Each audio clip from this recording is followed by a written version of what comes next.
I watched my sister Vanessa stand in Grandma Eleanor's dining room like a prosecutor making closing arguments.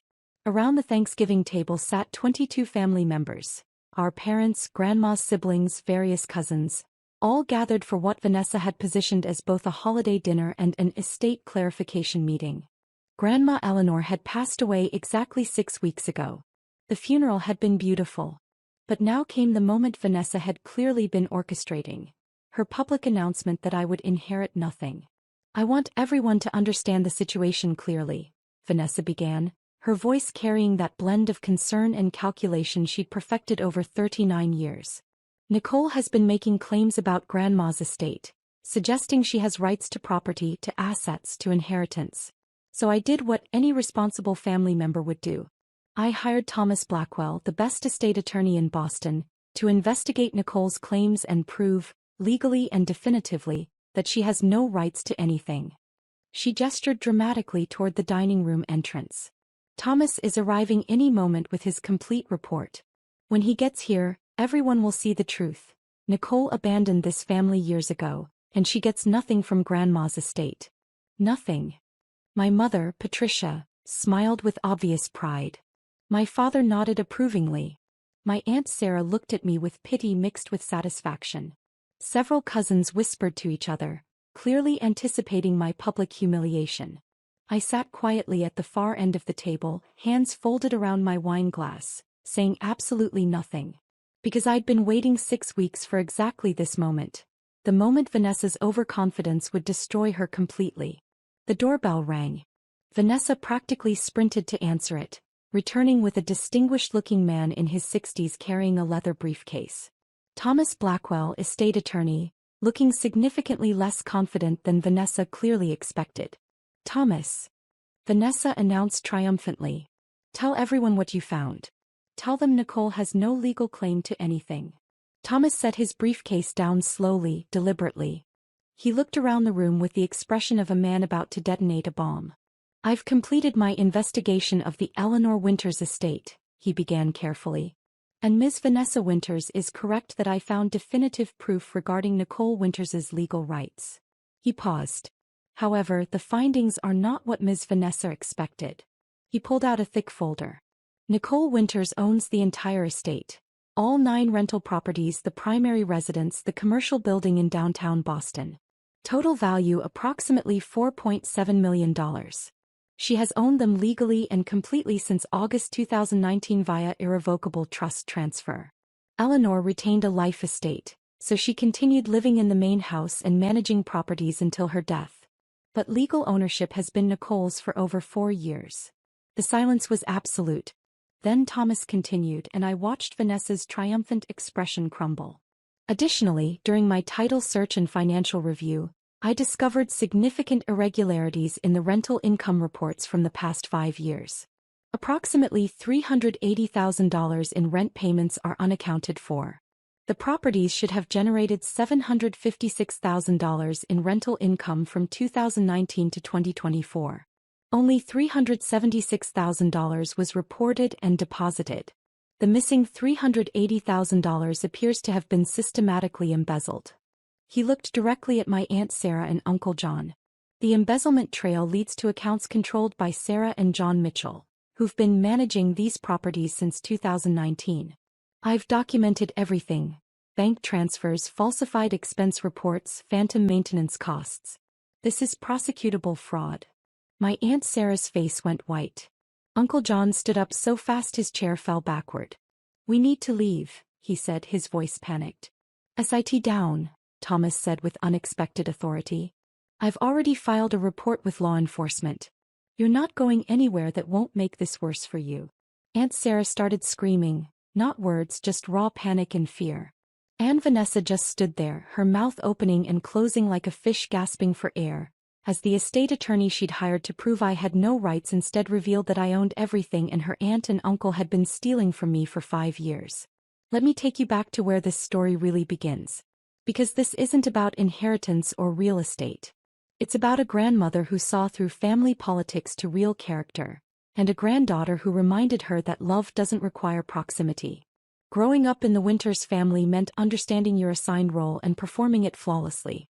Vanessa was the perfect granddaughter. Stayed in Massachusetts after college, became a corporate attorney, married appropriately, produced grandchildren on schedule, lived 20 minutes from Grandma Eleanor, attended every family dinner, volunteered to handle family matters. I was her opposite in every way that mattered to them. I went to Berkeley for social work, stayed in Oakland for my career, worked with homeless youth making $52,000 a year, remained unmarried by choice, came out as bisexual at 26. I visited Boston twice a year instead of weekly. In the family's narrative, I was the rebellious granddaughter who'd abandoned them for California liberalism. Nicole's always been selfish, my mother would tell her friends. Some people just don't value family the way they should. The truth was different. I'd moved to California to do work that mattered, helping homeless LGBTQ+ youth find housing, support, and hope. I'd chosen purpose over proximity, impact over approval, authenticity over performance. But in my family's eyes, especially Vanessa's, I was the disappointment who'd abandoned them. Especially Grandma Eleanor. What they didn't know was that Grandma and I video called every single Sunday morning. 3 to 4 hours without fail. We'd have coffee together across time zones. She'd tell me about her properties, her tenants, her concerns about family. I'd tell her about my clients, my struggles, my victories.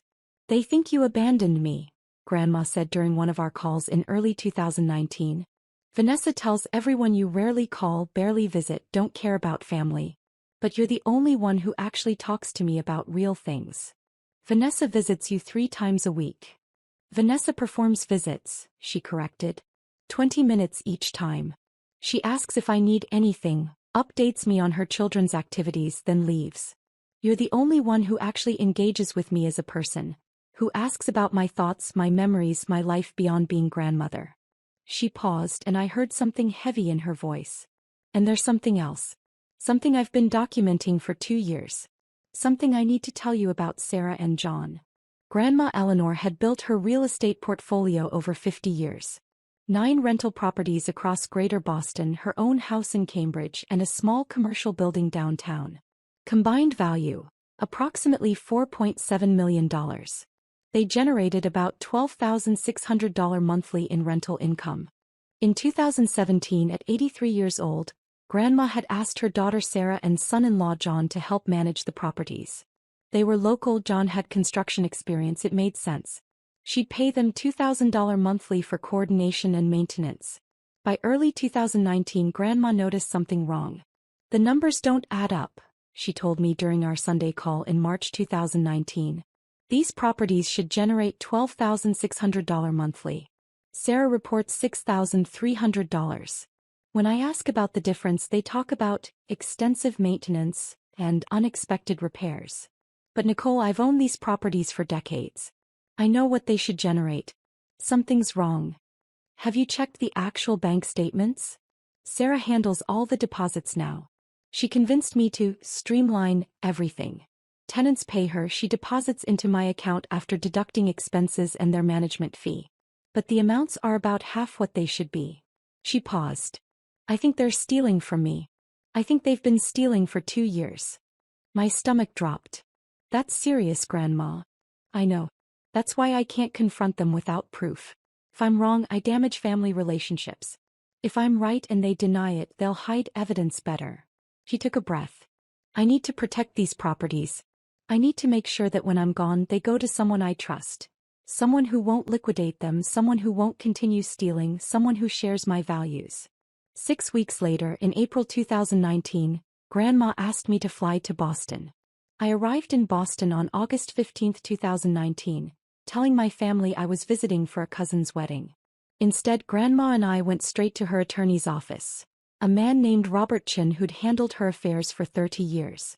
Your grandmother wants to transfer her entire real estate portfolio to you through an irrevocable trust, Robert explained. All 9 rental properties, her primary residence, and the commercial building. You'll become the legal owner immediately. She'll retain a life estate so she continues living in her house and managing properties until she passes. But legal ownership transfers to you today. I stared at Grandma. Why? Vanessa's the successful attorney. She's local. She's been positioning herself as your successor for years. Grandma pulled out a folder. Because Vanessa would sell everything within 6 months of my death. She's told me her plans: liquidate unproductive assets, maximize returns, invest in more lucrative opportunities.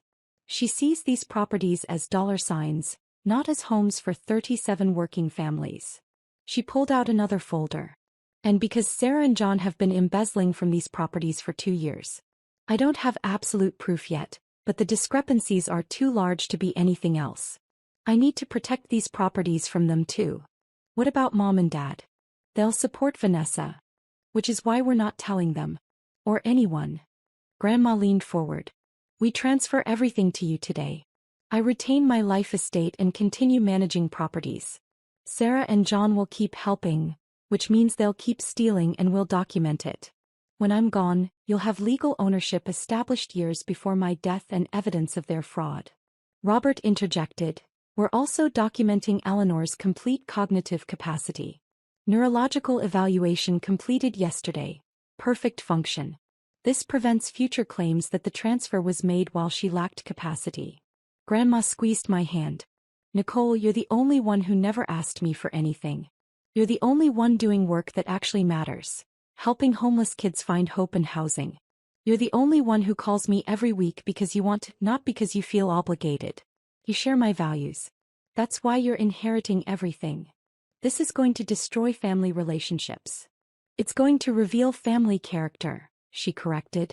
When the truth comes out, watch how they react. Watch who demands what they think they're owed versus who asks what actually happened. Character shows up in crisis, Nicole. This transfer will create the crisis that reveals everyone's true nature. We signed everything on August 15, 2019. 10 properties transferred to me through irrevocable trust. Grandma retained her life estate. County records across 3 jurisdictions were updated. Everything was legal and documented. Grandma also made a video that day. My name is Eleanor Winters. Today is August 15, 2019. I'm transferring my entire real estate portfolio to my granddaughter Nicole Winters. I'm doing this of my own free will with complete mental capacity. I'm choosing Nicole because she's the only one who built a real relationship with me rather than positioning for inheritance. She calls every Sunday for hours. She asks about my life, my thoughts, my memories. She's chosen meaningful work over lucrative work. She shares my values about housing being a human right, not just a profit center. Vanessa will claim she deserves this because she visited more often. But proximity isn't relationship. 20-minute visits 3 times a week don't equal 3-hour conversations every Sunday. Nicole knows me. Vanessa knows the grandmother she thinks I should be.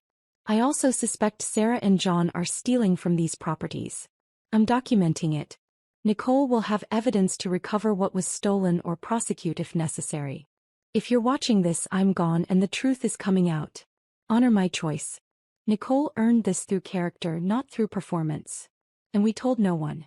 From August 2019 to October 2024, I was secretly the owner of a $4.7 million real estate portfolio. Grandma continued managing properties. I continued working in Oakland with homeless youth.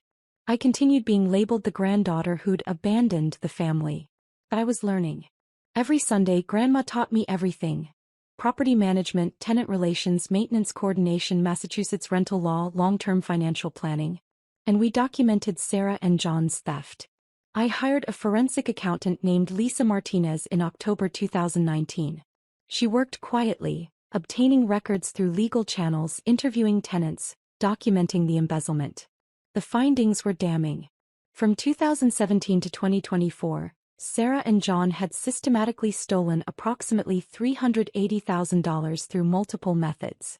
Underreported rent. Properties generated $12,600 monthly. They reported $6,300, pocketing the $6,300 difference. Over 7 years, $529,200, but $149,200 was stolen before I owned the properties, so the theft from me was $380,000. Falsified maintenance. They claimed $32,000 for roof repairs that never happened. Contractors had no record of the work. Phantom expenses. They created fake invoices from non-existent companies. Security deposit theft. They collected deposits but never reported them. Lisa documented everything. Bank statements showing deposits into Sarah and John's accounts, contractor testimony about invoices for work never performed, tenant statements about unreturned deposits. This is felony embezzlement, Lisa told me in 2020. Multiple counts. They could face serious prison time. Not yet, I said. Grandma wants them to have no defense when the truth comes out. Keep documenting. Meanwhile, Vanessa positioned herself as Grandma's successor. She talked constantly about when I inherit and my plans for the portfolio. She made sure everyone knew she was the devoted granddaughter while I was the absent one. What none of them knew was that every Sunday Grandma and I talked for hours. That I'd owned everything for years. That Sarah and John's theft was being meticulously documented. In September 2024, Grandma was diagnosed with advanced congestive heart failure. Prognosis: months. It's almost time, she told me during one of our last clear conversations. Make sure Robert has everything. The trust documents, the video, Lisa's forensic report. When I'm gone, Vanessa will make her move. She'll try to prove you have no rights. Let her. Let her hire an attorney to investigate. They'll find the trust transfer and Sarah and John's embezzlement. The truth will come out perfectly. Grandma passed peacefully on October 1, 2024. I flew to Boston for the funeral, where Vanessa performed grief beautifully while I stood quietly in the back remembering every Sunday morning for 5 years. After the funeral, Vanessa cornered me. Just so you know, Nicole, you're getting nothing. You abandoned Grandma years ago. I'm handling the estate and you have no legal claim to anything. I understand, I said calmly. Good. I'm glad we're clear. She smiled. In fact, to make absolutely sure there's no confusion, I'm hiring an estate attorney to investigate and prove you have no rights. That way, when you're excluded from everything, you'll know it was done properly and legally. That's very thorough of you, I said. I'm just protecting the family, she said with fake sympathy. Making sure everything's handled correctly. What she didn't know was that she was about to pay an expensive attorney to discover that I owned everything and that her aunt and uncle had been stealing from me for 5 years. I could have told her right then. But Grandma's words echoed. Character shows up in crisis. Let the crisis reveal everyone's true nature. So I said nothing. And I waited. 6 weeks after Grandma's death, Vanessa hosted Thanksgiving at Grandma's house. My house, though she didn't know it yet.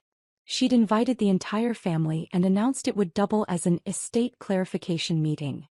I flew in from Oakland, staying at a hotel rather than staying with family. I knew what was coming. Thanksgiving dinner was tense. Vanessa kept giving me pitying looks. My mother made comments about some people not appreciating family. My father asked pointed questions about my unstable lifestyle in California. Then, after dessert, Vanessa stood and made her announcement. I hired the best estate lawyer to prove you have no legal claim. You're getting nothing. Mom smiled proudly. Several relatives nodded approvingly. They were all witnessing what they thought would be my public humiliation. I just smiled and sipped my wine. Thomas Blackwell arrived exactly on schedule. Vanessa introduced him triumphantly, expecting validation. He said she got the truth. Your sister owns the entire $4.7 million estate via 2019 trust transfer, Thomas announced, pulling out documented proof. The room went silent as comprehension dawned slowly. Then came the second bomb, but I found $380,000 in missing rent payments. He detailed Sarah and John's embezzlement, the underreported rent, the falsified expenses, the phantom costs. He explained that he'd already filed reports with law enforcement because as an officer of the court, he was obligated to report felony fraud. That's when Aunt Sarah started screaming.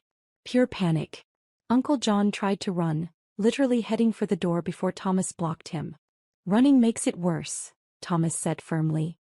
Sit down. Law enforcement is already involved. Your best option now is cooperation and restitution, not flight. My mother found her voice. This is insane. Mom would never cut out Vanessa. Nicole manipulated her. Thomas pulled out Grandma's video recorded 5 years earlier. He played it on his laptop for everyone to see. Grandma's face filled the screen. Healthy, sharp, completely lucid.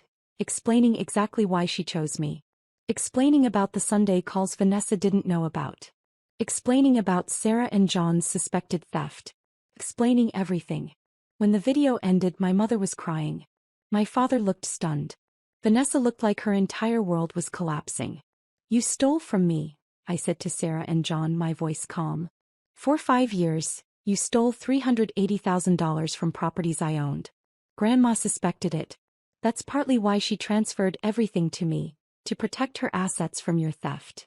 Uncle John's face was red. "We were managing the properties. We deserved more than $2,000 monthly. So you stole $6,300 monthly instead?" I asked.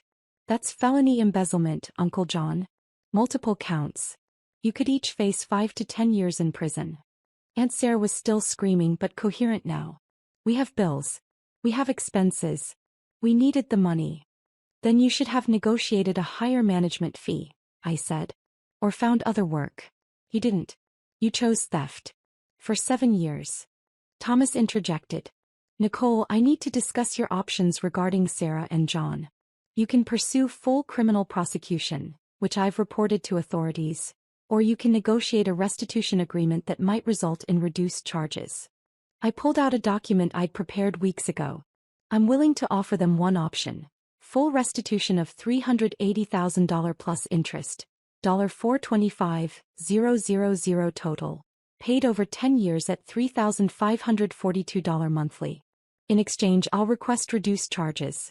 If they refuse or miss 2 payments, the agreement is void and I pursue maximum prosecution." Uncle John grabbed the document with shaking hands. "We can't afford $3,500 monthly. You afforded to steal $6,300 monthly for 5 years, I said. "Sell your vacation house. Downsize. Cut expenses. Figure it out. Or go to prison. Your choice." I turned to Vanessa. "And you hired Thomas to prove I had no rights. Instead, he proved I own everything and uncovered your aunt and uncle's felonies. How much did you pay him?" $25,000, Thomas said quietly. "For a comprehensive estate investigation. $25,000 to discover you have no claim to anything," I said to Vanessa. "You could have just asked me. Or better yet, you could have built a real relationship with Grandma instead of positioning for inheritance while I was actually talking to her every single week." Vanessa found her voice finally. "Those Sunday calls, they were real? You actually talked to Grandma every week?" "For 5 years, I confirmed. 3 to 4 hours every Sunday morning. We talked about everything. Her properties, her life, her concerns about family dynamics, my work with homeless youth, philosophy, politics, memories. Real conversations, Vanessa. Not 20-minute check-ins where you asked if she needed anything and then left." My mother stood up. "If you walk out that door with everything, you're dead to me." "Mom, I've been dead to you since I moved to California and came out as bisexual," I said calmly. "You just performed tolerance while actually rejecting who I am. Grandma was the only one who actually accepted me. That's why she trusted me with her life's work." I looked around at the family, some looking angry, some looking shocked, some starting to understand. "These properties aren't just assets," I said. "They're homes for 37 working families. Grandma kept rents below market for decades because she believed housing is a human right. Vanessa would have sold everything within 6 months and displaced everyone for profit. I won't. I'll continue what Grandma built. Affordable housing, community service, purpose over profit." I gathered my things. "Thomas, thank you for your thorough investigation. Please send me your complete report and your invoice. Vanessa can pay you since she hired you. Sarah, John, you have 72 hours to accept the restitution agreement or face full prosecution. Choose wisely." I walked out to the sound of Aunt Sarah crying, Uncle John calling attorneys, and Vanessa demanding that someone fix this. Sarah and John signed the restitution agreement within 48 hours. They sold their vacation home, downsized their primary residence, and began making payments. They're on month 6 now, all payments on time, probably because the alternative is prison. My parents stopped speaking to me entirely. Vanessa sends occasional emails oscillating between demanding I do the right thing and share the inheritance, and admitting she never actually knew Grandma the way I did. But about 40% of the extended family reached out to me privately. Many admitted they'd been hearing Vanessa's biased narrative for years without questioning it. Watching the Thanksgiving confrontation, Watching Thomas's evidence, Grandma's video, the revelation of Sarah and John's theft, opened their eyes to dynamics they'd missed. My cousin Rachel became an unexpected ally. I've been thinking about those Sunday calls, she told me. I lived 20 minutes from Grandma for 10 years and visited maybe once a month. You lived across the country and talked to her more than I did. That says something about me, not about you. The properties continue thriving. I hired a professional management company in Boston, visit quarterly, and stay deeply involved in maintaining Grandma's vision. Affordable housing for working families, rents below market, community over profit. Kept my job in Oakland. The rental income lets me donate most of my salary to homeless youth programs. I'm doing exactly what Grandma understood, using resources to serve purpose. It's Thanksgiving 2025. I'm not with my parents. I'm hosting my own gathering in Oakland. Chosen family, close friends, several former clients who've become success stories, my cousin Rachel who flew out from Boston. We're having dinner when my phone rings. Unknown Boston number. It's Vanessa. Nicole, her voice breaks. I've been in therapy, working on everything. And I need to say, I'm sorry. You were right. I performed relationship with Grandma while you built real relationship. I positioned for inheritance while you actually cared about her as a person. Thomas's investigation proved I was the fraud, not you. I listen without interrupting. I hired him to prove you had no rights, she continues. Instead he proved you had every right. That you'd owned everything for 5 years. That you'd been building real connection across 3,000 miles while I was performing devotion across 3 miles. I'm sorry, Nicole. Grandma was right to choose you. We talk for 40 minutes. Real conversation, maybe the first real conversation Vanessa and I have ever had. I don't offer to share the inheritance. She still has $800,000 from stocks and bonds Grandma left through her will. But I offer something else. Honest relationship if she wants it. I'd like that, she says. Maybe some relationships can be rebuilt. Maybe some people can learn and grow. The next day, I visit Grandma's grave in Cambridge. Fresh flowers, a quiet moment, a progress report. The properties are thriving, I tell her headstone. 37 families housed. Rent stable. Sarah and John are making restitution payments. Vanessa's in therapy and maybe slowly understanding. Your plan worked perfectly, Grandma. You protected your legacy, revealed everyone's true character, and made sure your life's work continues serving people rather than profit. Thank you for seeing me. Thank you for trusting me. The Massachusetts autumn air is crisp and clear. Grandma Eleanor saw something in me my family couldn't. That real relationship is built through consistent, meaningful connection, not physical proximity. That authenticity matters more than performance. That purpose matters more than profit. Vanessa hired an attorney to prove I had no rights. Instead, he proved I had every right, legal, moral, and earned through 5 years of Sunday morning conversations nobody knew about. Grandma knew what she was doing. She let Vanessa's overconfidence create the crisis that would reveal the truth perfectly. And that's the inheritance that actually matters.